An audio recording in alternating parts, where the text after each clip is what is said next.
రాజేష్ గారికి మనం అందరం కూడా విషెస్ చెప్పాలి. ఈరోజు wedding anniversary.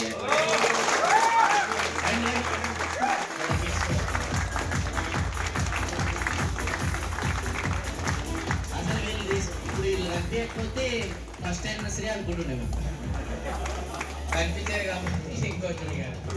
Okay, once again అందరి తరఫున హ్యాపీ వెడ్డింగ్ యానివర్సరీ.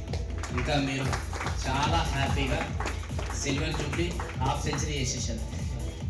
ఓకే,